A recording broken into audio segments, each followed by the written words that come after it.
Hi, Belinda. Hi, Venise. Welcome back to Travel Connections. I am so happy to have you.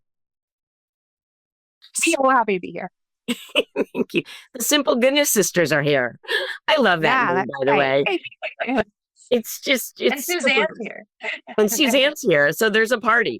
Um, I discovered you guys several years ago in the Seattle Times and started to become part of your farm club of the Simple Goodness. And I loved you guys, and you came on the podcast over 2 years ago. A lot has happened to you, and I have really enjoyed watching you guys and all of your success, your new book, which we're going to talk about in a few minutes. But do you mind, for those listeners and viewers who aren't familiar with your background, could you kind of tell us where all this kind of started? Yeah, absolutely. Thank you. Gosh, it's a long story, and so we kind of have to figure out where to start the story because we are actual sisters. So, we are 4 years apart. I am Venice, and I am the older sister. And then so we kind of start. We've been doing random businesses from the time we were little, but we've had a whole variety of them. Belinda thought perfume might be one thing. A lot of lemonade stands. If there's something we tried to sell it at one point or another, probably. A lot of end of the driveway businesses, It's which was adorable. unfortunate because we lived on a private road. So not a lot of action. You figured that out since then. Well, I mean, kind of. We'll get to that. Yeah. So yeah, we did a lot of childhood businesses together, and which is probably because our dad is in a family business with his brothers. So we got to see that growing up.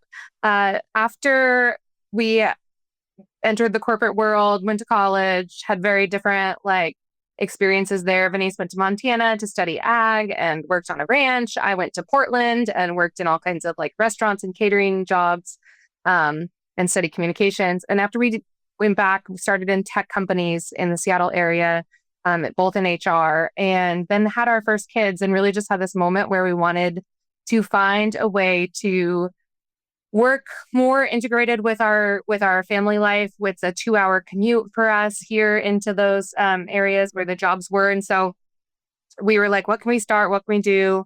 And we spent a lot of time on maternity leave brainstorming. At one point, we were going to start a consulting business. But we finally found a business, and it was that I started a cocktail catering company. It was really one of the first mobile bar concepts in the US. And so it was breaking ground and trying to get the health department and the liquor board to understand what we were doing. And as part of that, I started making these drink syrups. I wanted to do a very farm to table kind of approach to the bar and have really seasonal beverage program, very botanical inspired. And the syrups ended up being the thing that made the drinks work on the run, with whatever type of liquor my client might provide to me, and made everything taste good. And so I asked Venise to start growing for that business, and she had moved to an old dairy farm and was working on getting the garden set up here, which is now Simple Goodness Cocktail Farm. She started growing edible flowers and herbs for the cocktail catering business, and she was growing them really well. And then we had a lot of excess, and she's like, "You're not doing enough with these, but people love your syrups. You should bottle them. We should bottle them." And so I had just started one business and was pretty overwhelmed with that. And so I was like, absolutely not.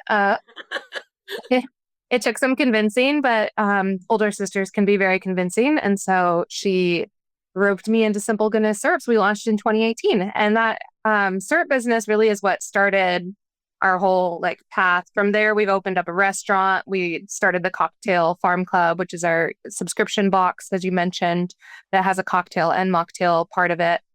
We opened up a restaurant and bar. It's a coffee to cocktails kind of cafe and tasting room for Simple Goodness Syrups in Wilkeson, Washington. It's at the end of a road, which is why we joked about that.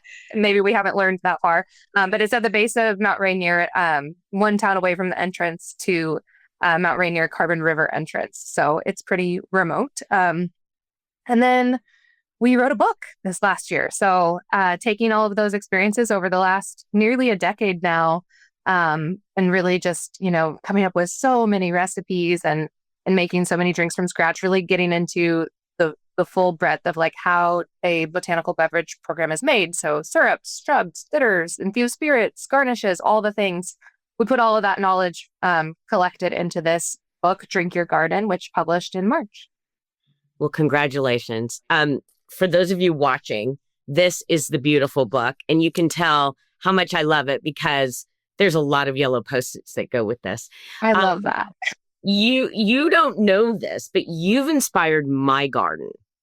So I'm originally from California, and it's easy to grow anything in California. In Seattle, not so much. So I live 30 minutes east of Seattle. It's not that we can't grow things. I mean, this is farm country here. We know that, those of us who live here. But I had never thought about growing edible flowers and garnishes and herbs that would go in my cocktails. And because of you, I have marigolds. I have other nasturtium. So like flowers that I wouldn't normally have planted. And because of you, my salads look better, my drinks look better, and all of my appetizer plates look better. And I love that part of your book.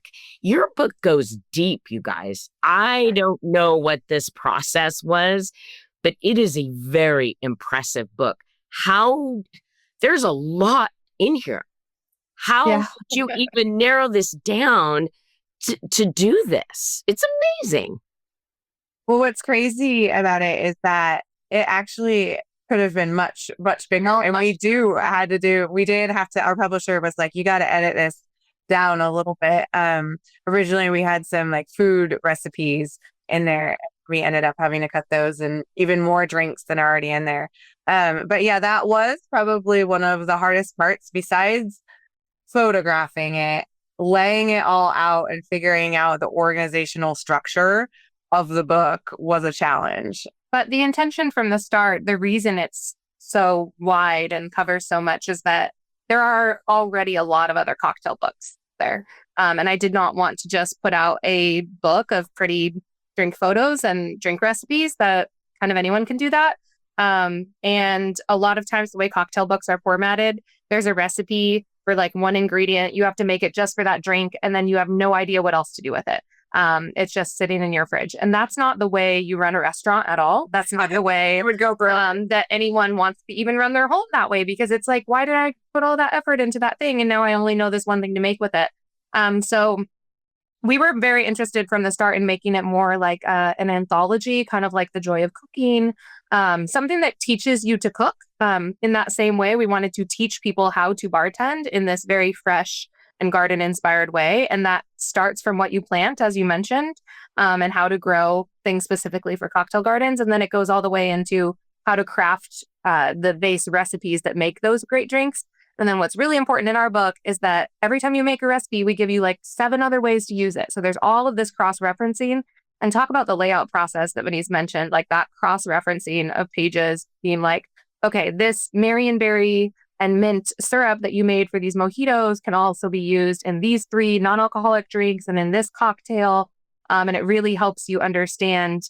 You're really more creating like a bar cart of ingredients, essentially, that you can then use throughout the seasons. It's preserving your garden just with drinks in mind. Well, that's what I thought when I saw. I had seen on Instagram that you were having a book come out, and I knew it would be great. But this is like way beyond my desire. I mean, I am your target market, by the way. And so I was just like squealing. I think what you've done is extraordinary. And I'm not just saying that. I really mean it. You start at the beginning of the book. You talk about, in the past, in other interviews I've seen, you talk about slow food, you talk about family, you talk about being around the table and the importance of including the whole family in your drinks and food and entertaining.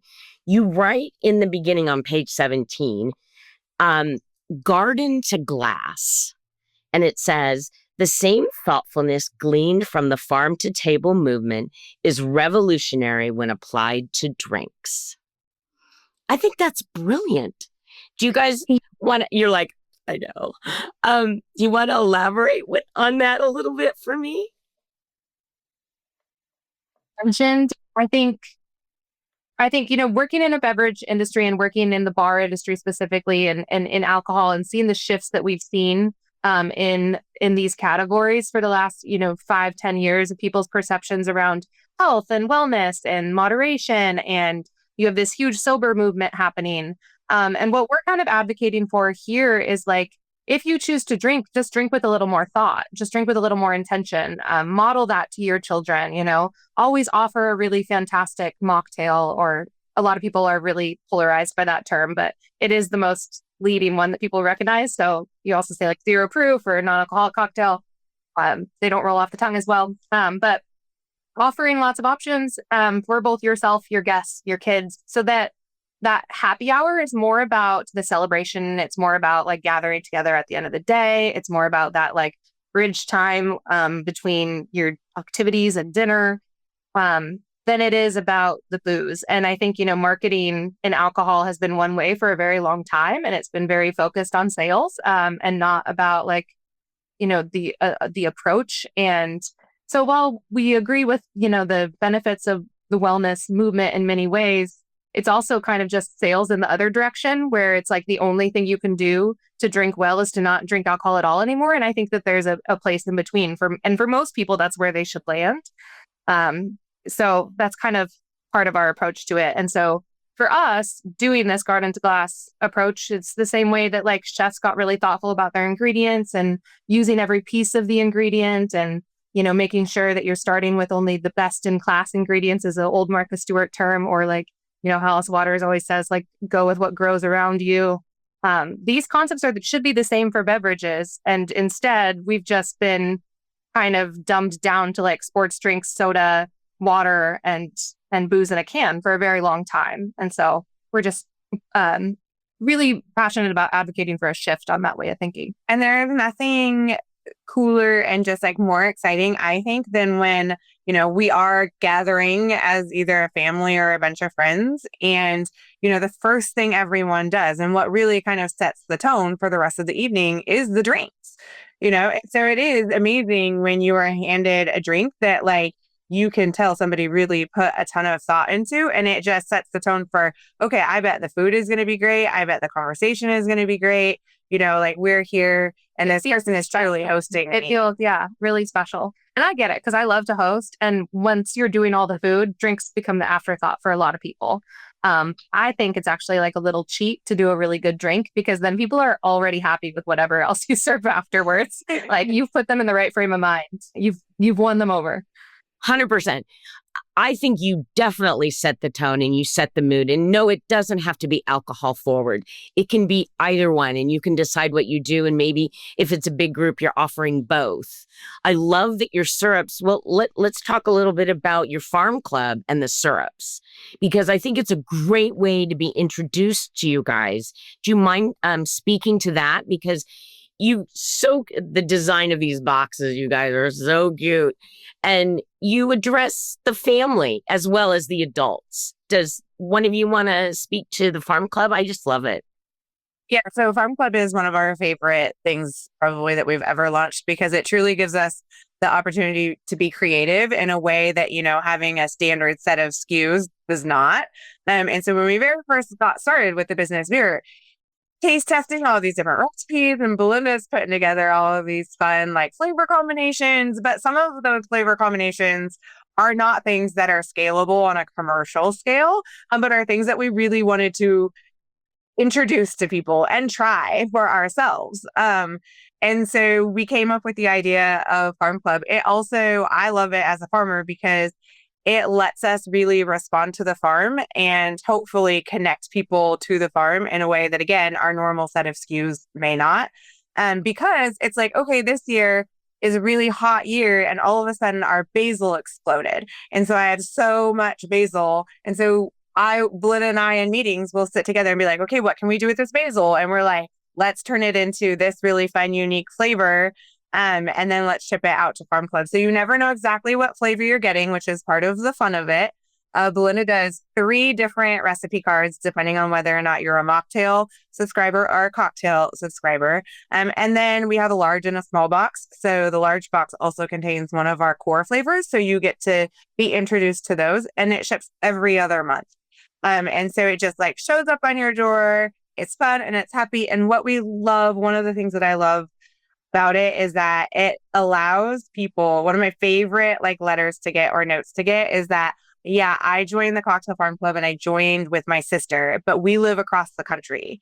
So we don't get to go out and like have drinks a bunch. And so this is our opportunity and our reminder every other month to like get on a phone call, get FaceTime each other and like make a drink together, talk about that drink and just catch up. And that's one of my favorite things. Likewise, we have families that they all do happy hour together because there's no alcohol in the box. You can make it what you want. So it's like, mom and dad might make a cocktail and the kids are making a soda or an ice cream treat. And they're all again gathering together around this box and these new flavors and trying them out. And it's super fun. Yeah. And so a CSA is community supported agriculture. It's the idea that you subscribe to the farm and then the farmer gives you whatever's growing weekly or monthly or however often you select.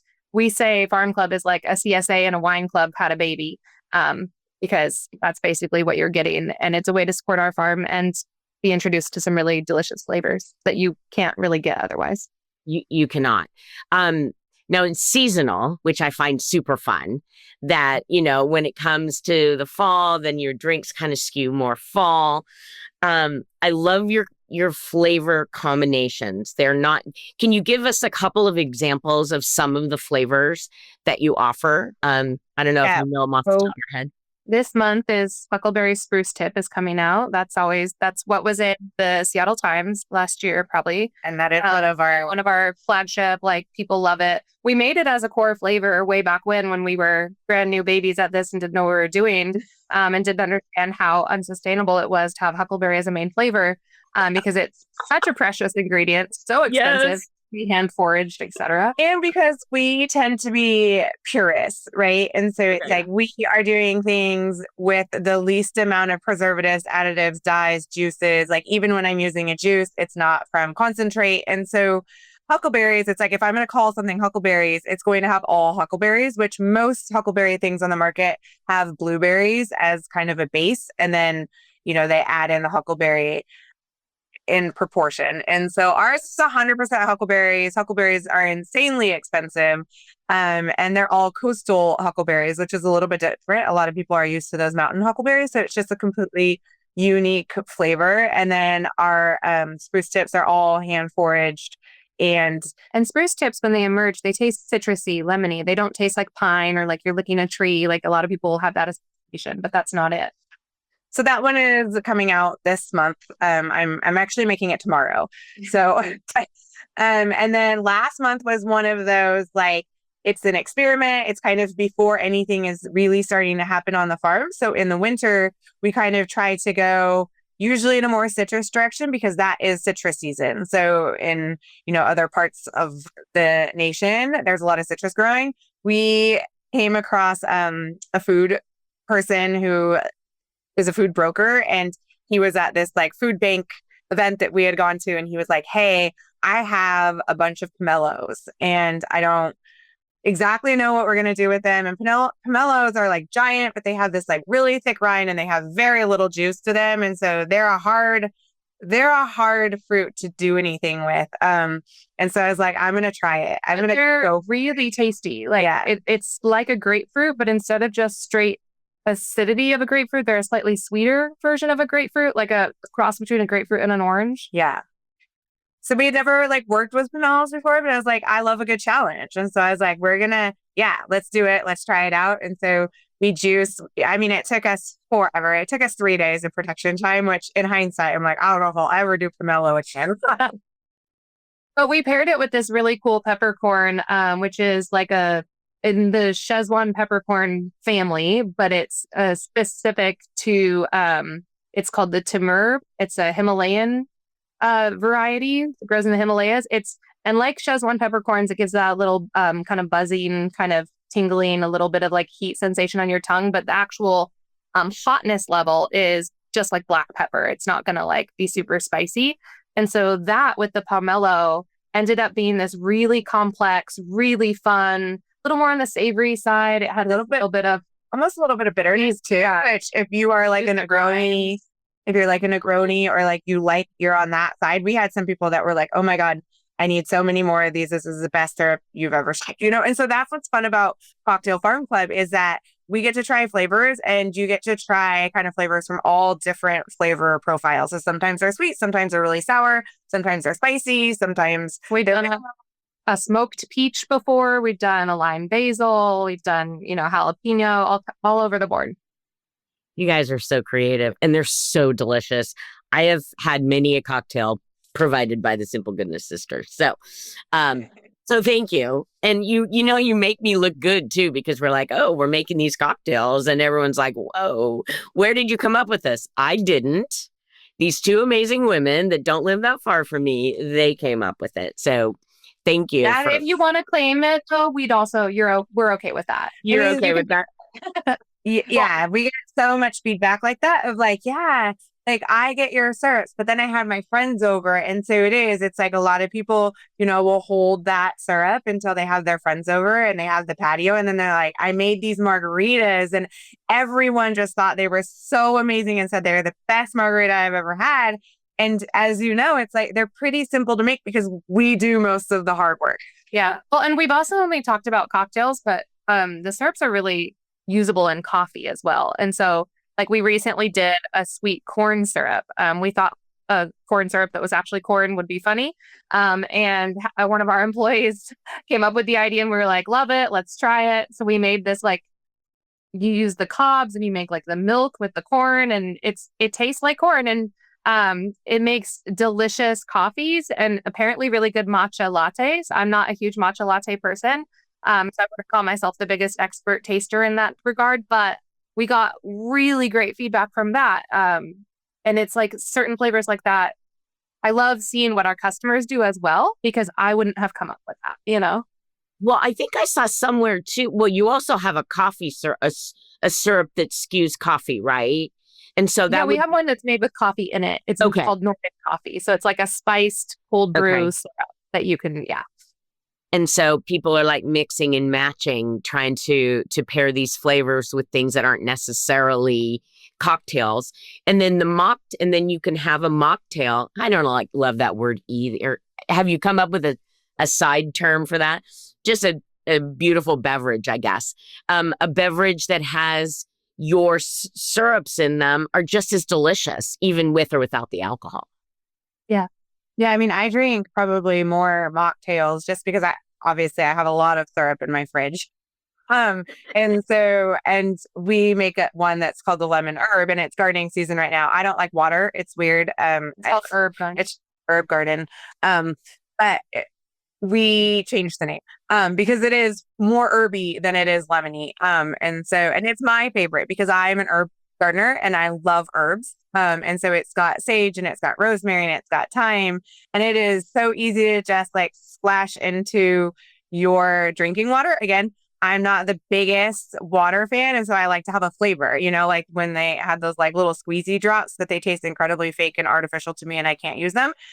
I'm really bougie, as you can tell. But, and so I put herb garden in it and I drink it all summer long when I need to rehydrate and just need a little like if 2 p.m. pick me up too early to have a cocktail, but want a delicious drink. Well, can you, for people who are new to making fun cocktails, can you pick two that are more on the simple side, no pun intended, that people could try that they might like think, oh, I could do that? Because that might be intimidating. Yeah, totally. Well, one thing I'll say is that almost every cocktail recipe has a sweetener ingredient in it. Almost every category of cocktails uses sweetener in some way, even if it's not a sweet cocktail. And that's a big misconception is people are like, oh, I don't like sweet cocktails. But you use a sweetener in it to balance out the other ingredients and make it taste smooth. And so, there's certainly like straight martinis or, people who are drinking spirits neat, that's not going to apply. But almost every other cocktail category has some kind of sweetener. So if you're using agave in a margarita, you can use a simple syrup. So it could be as simple as, fresh lime juice, triple sec if you like it that way. We like it with Quattro, tequila or mezcal. And then you would just add in, instead of the agave, a little bit of simple syrup. And that is how bars are flavoring these drinks to make them like, oh, now it's an apple pie margarita. Now it's a lavender margarita, is they switch up the flavor of the syrup because they're not using a different tequila usually. And your highest end bars, the ones where you're going in and paying a decent amount, they're making their own syrups in-house, but they are definitely using fancy simple syrups in their cocktails. Yeah. And so like a margarita is a great example. Most people are, familiar with that one already. Another example is like the Better Than a G&T, which is a drink we make with our herb garden syrup, since Denise already explained that one. Rosemary, sage, thyme, and lemon as a backdrop, and you just add a half ounce of that syrup, and you can make your own syrup with herbs in your garden. Of course, drink your garden. That's what this book is all about, and we recommend it. And then you're just doing a half ounce or like a hefty squeeze of fresh lemon juice, seltzer water, and gin, or if you prefer like a vodka tonic, you could do it with vodka. What we've learned is a lot of people who think they don't like gin and tonics, it's not the gin they actually dislike, it's the tonic water. Either because they're drinking cheap tonic or they just don't like the taste of quinine. But what tonic is made with like a bark. And it's got a lot of like herbal kind of flavors in gin usually. And then you add your own lemon or lime juice, and then tonic has sugar in it. So by using this infused herbal syrup and then fresh citrus juice and seltzer water, you're just kind of making your own thing that balances a drink similarly to tonic, but I think is much more delicious. It doesn't have the bitterness. And so I am one of the people that I grew up, when I was younger, thinking I didn't like gin. And it wasn't until I was much older that I realized I love gin and I don't like tonic. This is mind blowing, because I have switched to being a gin and tonic drinker, and I have been sampling them on different travels, and it's very interesting to see the garnishes they put in. And the Brits use lemon, and in Africa I had the most amazing gin and tonic that had like cinnamon bark and herbs and strawberries, and it almost was like sangria like in a way, even though it didn't taste anything like sangria. It was absolutely gorgeous in this huge goblet. But I think you are so right about the tonic thing. You're literally just taught me how to make tonic, and I didn't even ever put that together. But how delicious. Oh. Yeah, and what you're talking about with the big goblets, that's a very like Spanish tradition style T&T. And all of those garnishes are in there for you to smell. And because they're probably used in the gin. So when they're making the gin, those are some of the botanicals they use for the gin. And so they're just there for texture. We just did a G&T party with Drink Your Garden where we did book signings at Temple Distilling, which is an incredible gin distillery here in Linwood, so close to Seattle. You should definitely go. Sammy would love it. AJ makes incredibly award-winning, like globally award-winning gins right in Linwood. And a lot of people didn't understand that. They were afraid because there was this beautiful botanical garnish bar where you could pick all the things that you could put in your gin and tonic. And they were afraid to put the things in there because they thought it was going to flavor the drink. Most of those things are not actually going to, because you're not muddling them and because they're not soft enough, like a bark or even an unmuddled herb isn't really going to, in the amount of time it takes you to drink the cocktail, infuse the drink. It's just there to be beautiful, to add color and contrast and texture. And smell. Because then that smell, when you go in and you are smelling rosemary and then you drink the rosemary syrup in there, you're naturally going to pull that flavor out when you can smell it even more. Yeah. Well, you have just sparked so many creative ideas for me, and I'm sure our listeners as well. If you aren't a member of the Farm Club, do you have the ability to purchase your syrups in a different way, or do you have them in stores anywhere? How can we get these syrups? I know in your book I can make them, but what if I'm lazy and I want to buy them? Well, that's the thing is that we tried from the beginning to tell people how to make syrups, and then we would watch their like eyes glaze over, and we were like, okay, we'll just pour you. And then we went backwards and wrote the book, and we're trying again to get people to make the syrups. But it's a different time now, and people like to really get into the craft cocktail world these days. You can buy them on Amazon. Even we have a few flavors, not every one of our flavors. And they are charging for shipping. It's just rolled into the price. So it's actually more affordable to buy them on our own website, simplegoodnesssisters.com. Has all of our flavors. I think we've got like 12 flavors now. Yeah. So everything from sweet and spicy and berry and herbal and in between.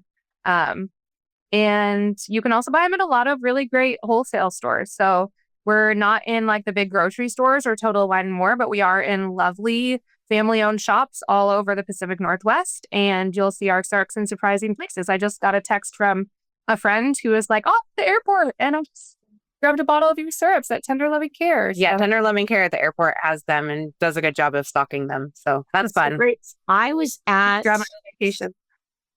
what is the Snoqualmie? What is the hotel in The Snoqualmie? Salish Lodge. So Yeah. I'm in there and I'm doodadding around in the gift shop, and there you were, and I was like, "Look, they're right here." Yeah, So- they even have the book too. And our book is like wonderfully, thankfully, it's kind of everywhere right now because we're nationally published. And so it is like it's in REI, it's in Third Place Books, it's in Elliott Bay, but it's book company, it's all over the Seattle area and in Oregon, and just ask for it where you buy your books. Well, and then on Amazon, I'm sure they can buy it on Amazon because And we have signed copies on our website. So if you want a signed copy, our website. Well, and that's the fun part. I mean, I don't want to diss Amazon. It has its place, but I really do like supporting local. I like supporting local bookstores, local businesses, female-owned local businesses. So I do like to try to steer people in that direction because I think it's important. And I know that you agree with that too. How is the book tour going? How has it been? Are you like, you guys are like celebrities. You're on like Seattle stations. You've probably done other things. And this is just the beginning. How's it been? Is it fun? It is fun. It's more fun than going out and selling syrups, I think. I think that too.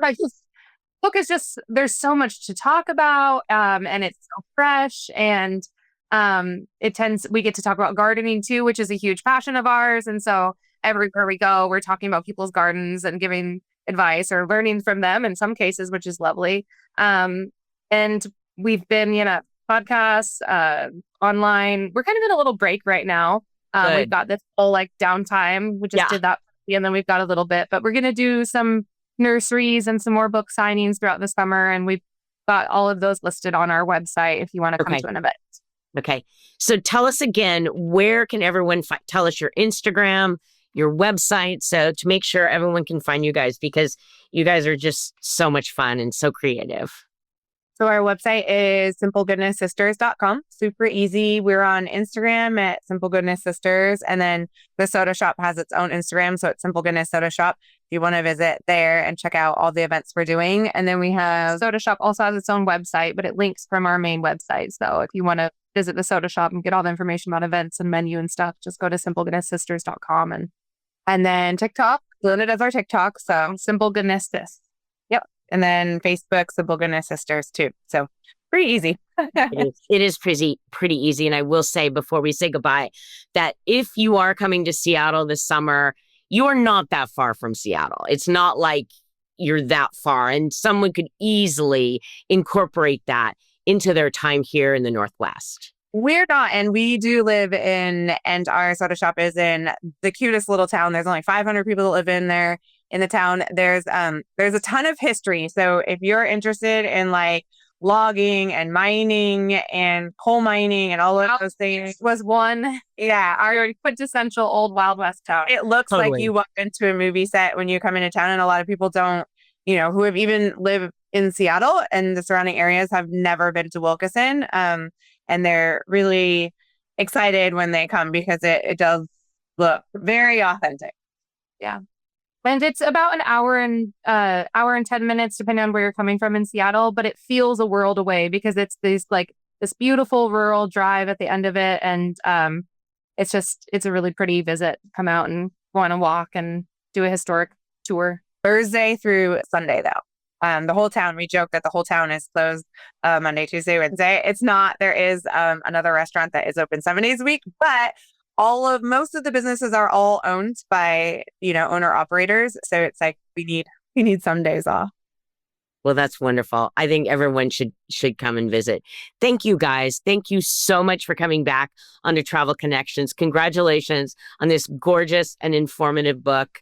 You guys are so much fun to watch. I hope everyone starts following along and watching you guys, because it's very inspiring. Thank you. We appreciate being here so much, Suzanne. Thank you. Hope to see you soon.